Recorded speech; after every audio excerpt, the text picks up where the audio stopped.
Assalamualaikum warahmatullahi wabarakatuh. Sampurasun, sahabat inspirasi dimanapun berada, semoga sehat semuanya. Alhamdulillah pada video ini kita akan coba melihat budidaya ikan bandeng. Sekarang saya sudah berada di Dusun Pancerkulon, Desa Pangarengan, Kecamatan Legon Kulon. Nah, jadi budidaya ikan bandeng ini dikelola oleh sebuah kelompok Sinar Harapan. Jadi kita akan coba lihat lokasi budidaya ikan bandeng tersebut. Kali ini saya sedang berada di lokasi peternakan tambak ikan bandeng. Jadi kalau kita perhatikan ternyata luas daripada peternakan ikan bandeng ini sekitar 1,5 hektar.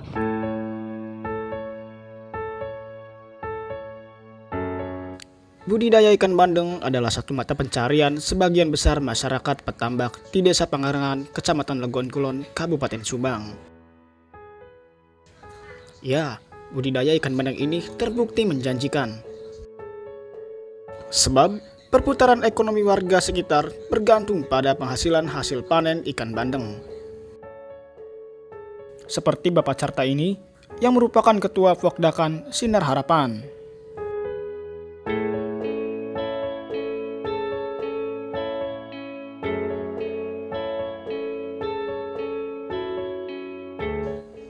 Ia memulai usaha budidaya ikan bandeng ini selama 15 tahun lebih. Sudah berapa lama Pak mulai budidaya ikan bandeng? Saya itu berbudidaya di tambak Pangarengan ini ya udah kayaknya 15 tahunan udah ada. 15 tahun? Udah 15 tahun. Luar biasa. Ya alhamdulillah untuk tahun-tahun ya tahun-tahun kebelakang mah berhasil. Cuman untuk tahun sekarang itu budidaya itu banyak kendala Pak. Banyak kendala, apalagi untuk bulan kemarin kan ada pasang rob tinggi kan ya.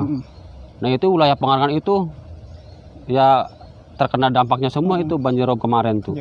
Malah yang masih nyisa tambak saya ini nih, yang nyisa. Yang masih sisa, bersisa. Semuanya petani saya itu hancur semua waktu rob kemarin tuh. Alhamdulillah tambak saya ini ya masih bisa diselamatkan lah dari musibah banjir rob itu. Namun, akhir-akhir ini dukungan pemerintah terhadap petani budidaya ikan bandeng di Pantura Subang masih belum maksimal. Ada banyak tambak yang terkena rob. Terus kemudian bantuan dari pemerintah sendiri ada tidak Pak? Nah, waktu kejadian kemarin kan saya mengajukan ke Dinas Perikanan. Nah, ya tanggapannya sih ada. Oke, untuk Pak Carta itu apa kelompoknya budidaya Sinar Harapan itu nanti ada di pemerintah. Kata saya itu gimana Pak bentuk bantuannya? Kalau pengen saya sih sebagai petani tambak pengennya bandeng Pak, saya tuh.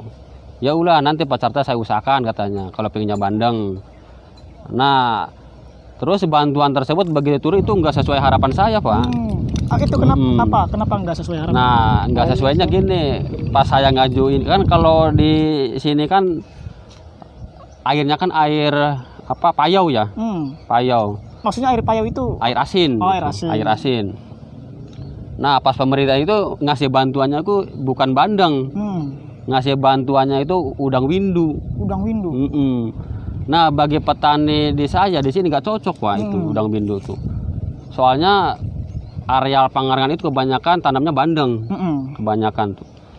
Makanya jadi biarpun pemerintah ngebantu juga kurang maksimal. Percuma ya Pak? Percuma iya, jadi nggak tepat sasaran lah intinya mah. Itu. Yang dibutuhkan itu bandeng, ternyata yang dibantu. Nah iya.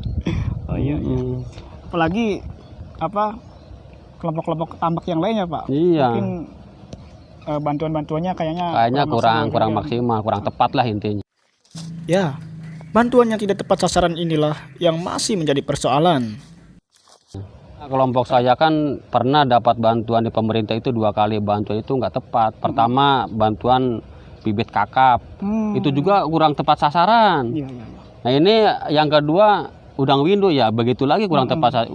Kan kalau petani Pangarengan mah kan kebanyakan kan budidayanya kan bandeng.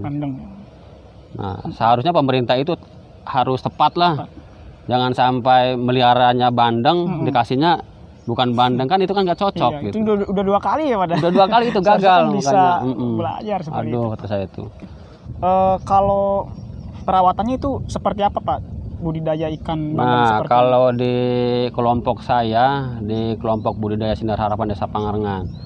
Jadi untuk perawatan budidaya bandeng itu sendiri kami kan punya trik-triknya ya. Jadi trik awal itu kan di pendederan dulu.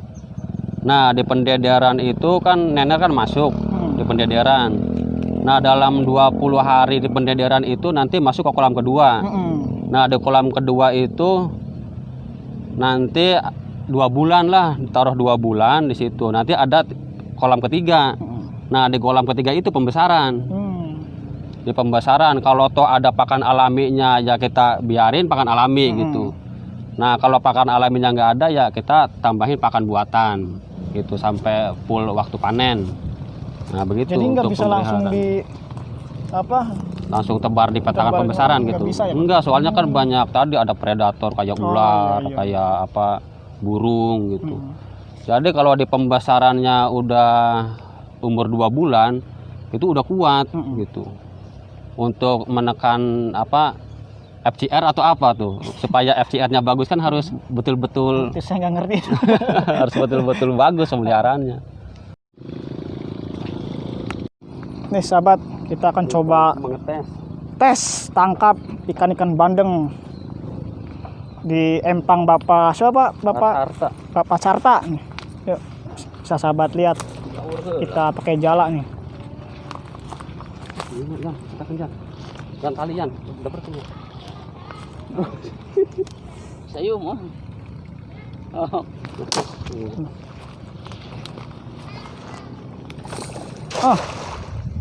Ya.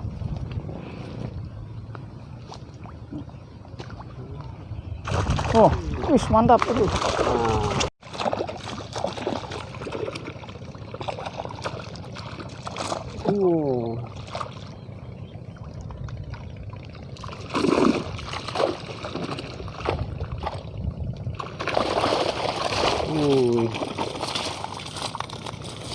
Padang. Luar biasa. Mantap. Nah, ini kan. Yang ini ya. Iya.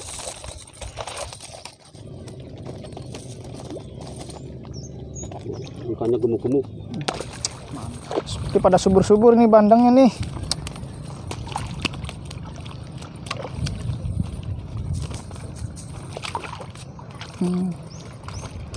Saya sempat.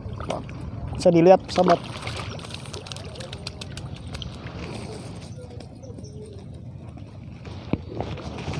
Lihat Pak.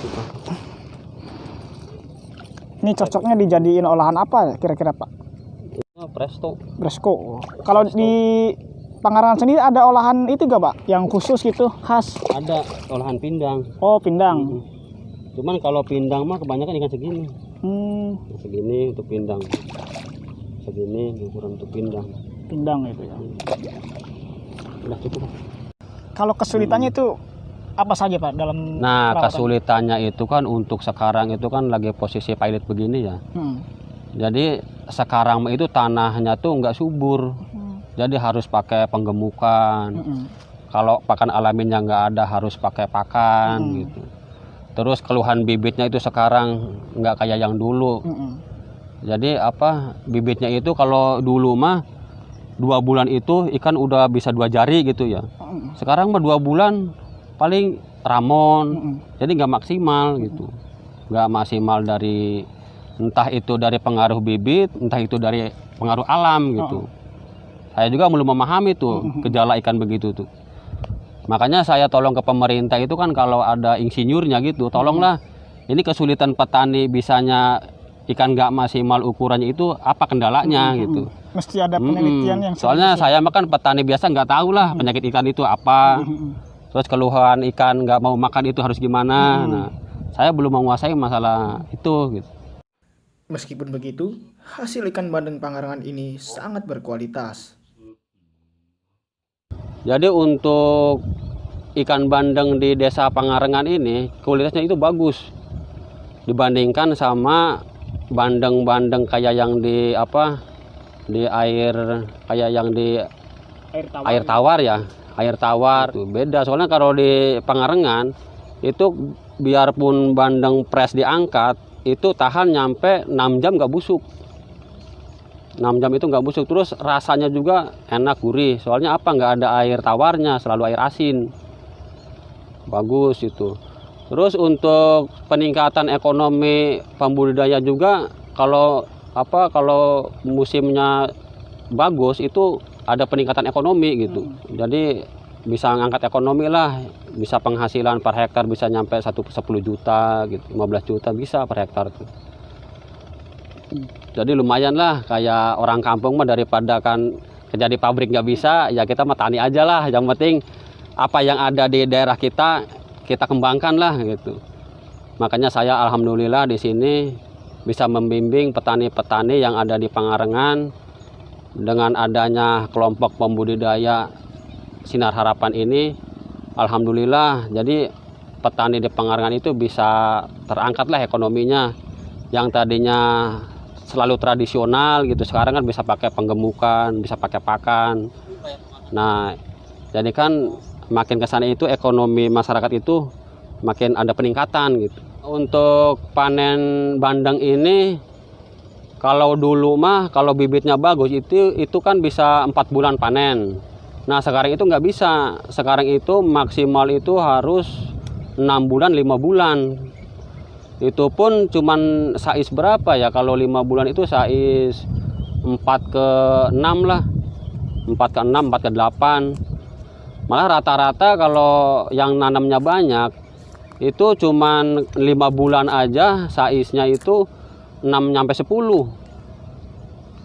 Kalau cuacanya lagi jelek, terus tanamnya banyak. Makanya ya tadi harus si lahan sama pengisian bibitnya harus seimbang gitu. Jangan sampai kalau nanamnya kebanyakan akhirnya ikannya nggak mau besar, akhirnya hasil panennya 0 gitu. Makanya harus sesuaikan antara bibit sama luas lahannya gitu, untuk panen maksimal supaya berhasil ya gitu. Meskipun demikian, petani budidaya ikan bandeng ini kerap mendapat ancaman, seperti bencana alam banjir rob yang sangat merugikan. Musibah kemarin rob besar itu kemarin tuh, itu di kelompok saya itu kan ada hampir 200 hektar itu kerugiannya itu ya bagi saya petani kecil mah itu gede gitu. Ya saya sendiri juga itu kan nyampe periode kemarin itu 150 juta. Itu untuk pribadi saya aja, bukan untuk petani yang lain. Nah diperkirakan itu 200 hektar itu hampir dihitung-hitung sama saya itu hampir 900 jutaan kerugian musibah kemarin tuh.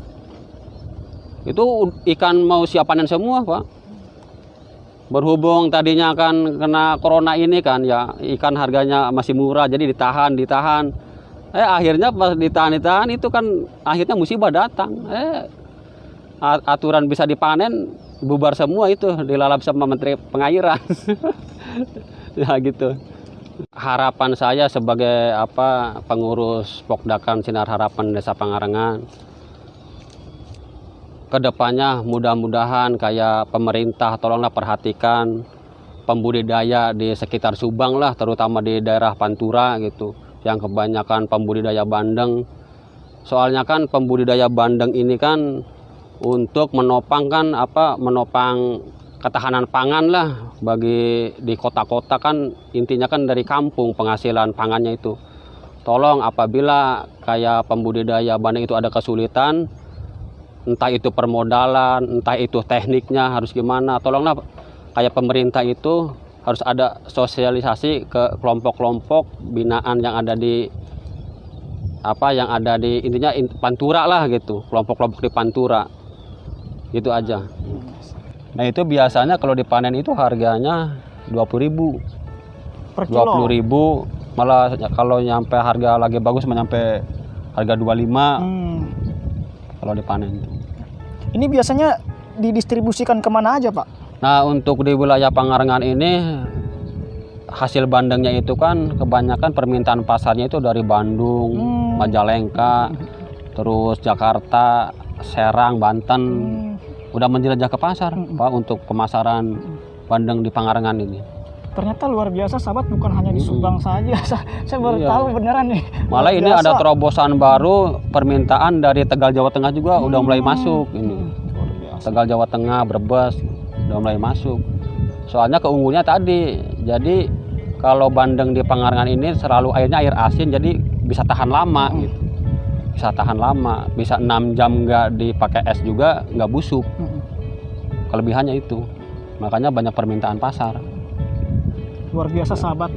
Mudah-mudahan petani peternak ikan bandeng di Pantura khususnya di Pangalengan ini bisa sejahtera lah dengan dukungan Amin. pemerintah yang memang tadi kalau kita diskusikan ternyata ya Kurang bisa sahabat maksimal. nilai sendirilah seperti apa. Mudah-mudahan Pemkab Subang tetap mensupport para petani di Pantura. Karena tadi luar biasa, ternyata ekspor daripada budidaya ikan bandeng ini bukan hanya di Subang saja, bahkan di luar Jawa Barat juga sudah mulai disentuh. Itu luar biasa sahabat. Nah, begitu sahabat. Semoga petani Pantura Subang ini mendapat dukungan serta bantuan pemerintah secara serius. Sebab hasil panen ikan bandeng ini ternyata merupakan poros perekonomian warga setempat. Selain itu, menjadi salah satu kebutuhan ketahanan pangan bagi kita semua. Nantikan video menginspirasi lainnya. Assalamualaikum warahmatullahi wabarakatuh.